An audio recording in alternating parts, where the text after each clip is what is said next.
نحمده ونصلي على رسوله الكريم اما بعد۔ محترم حضرات، سامعین کرام، شب برات کے تعلق سے یعنی شعبان المعظم کی 15ویں تاریخ کے تعلق سے ہم اور آپ بہت ساری باتیں سن چکے ہیں۔ اسی مناسبت سے چند باتیں آپ کی خدمت میں عرض کرنے کی کوشش کر رہا ہوں۔ سب سے پہلی چیز کہ اس شب کی کوئی فضیلت ہے یا نہیں۔ احادیث کے ذخیرے سے یہ بات معلوم ہوتی ہے کہ بعض محدثین جیسے حکیم ترمذی رحمۃ اللہ علیہ نے اپنی شہرہ آفاق جامع ترمذی میں اس پر باضابطہ ایک عنوان باندھا ہے اور اس میں حضور پاک صلی اللہ علیہ وسلم کے رات کے اس عمل کو پیش کیا ہے جس کا پورا خلاصہ یہ ہے کہ حضرت عائشہ رضی اللہ تعالی عنہا ام المؤمنین یہ کہتی ہیں کہ میں نے ایک رات نبی پاک صلی اللہ علیہ وسلم کو اپنے بستر پہ نہ پایا تو مجھے اندیشہ ہوا کہ شاید کہیں آپ تشریف لے گئے ہوں گے بعض ازواج مطہرات کے پاس۔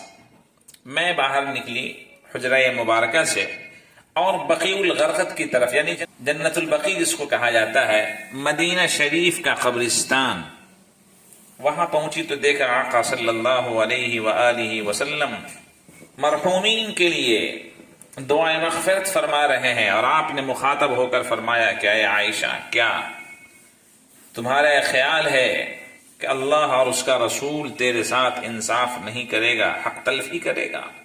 امام ترمذی رحمۃ اللہ علیہ نے باضابطہ گویا ثابت کیا ہے کہ 15ویں شعبان کی رات نبی پاک صلی اللہ علیہ وسلم سے عبادات اور جنت البقیع جانا ثابت ہے۔ بنو کلب کی بکریوں کی مانند اللہ تبارک و تعالی انسانوں کے گناہوں کو معاف فرماتا ہے، مغفرت کے فیصلے فرماتا ہے۔ شب برات اسی لیے اس کو کہا جاتا ہے چھٹکارے کی رات۔ شب کے معنی رات، برات معنی چھٹکارا، آزادی دینا، گناہوں سے آزادی دینے کا اعلان اللہ فرماتا ہے۔ رہی یہ بات کہ اس رات کو قبرستان جانا،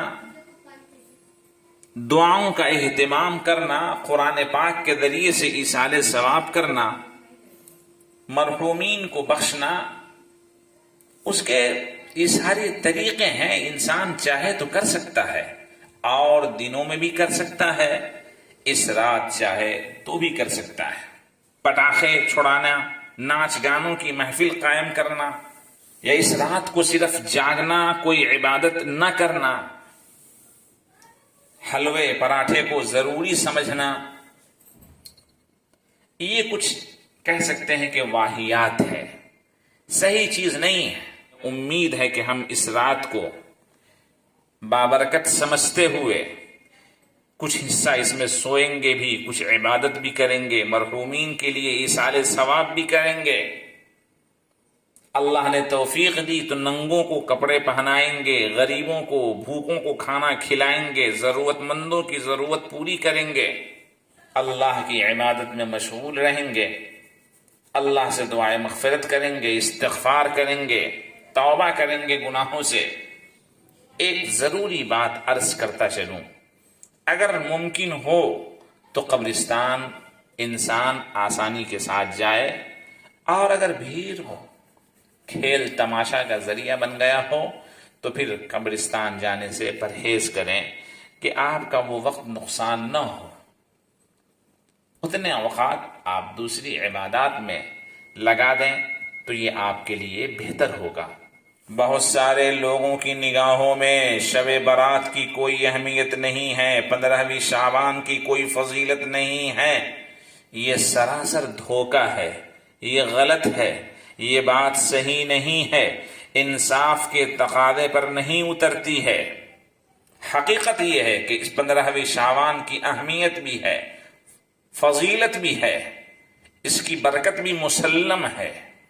حضور پاک صلی اللہ علیہ وسلم سے جنت البقیع، بقیع الغرقد قبرستان جانا ثابت ہے، جیسا کہ حکیم ترمذی رحمۃ اللہ علیہ نے باضابطہ باب باندھا ہے، باب ما جاء فی لیلۃ النصف من شعبان۔ لہذا اس سے کسی کو انکار نہیں۔ اللہ تبارک و تعالی ہم سب کو اعتدال کے ساتھ دین پر چلنے کی توفیق عطا فرمائے، اور جو واہیات ہیں، جو غیر ضروری چیزیں ہیں جن کو ہم لوگوں نے ضروری چیز سمجھ لی ہے، اس سے بچنے کی توفیق عطا فرمائے۔ آتش بازی سے، کھیل تماشوں سے، لہو و لعب سے، گھومنے پھرنے سے اس رات ہم سب کی حفاظت فرمائے۔ وآخر دعوانا ان الحمد للہ رب العالمین۔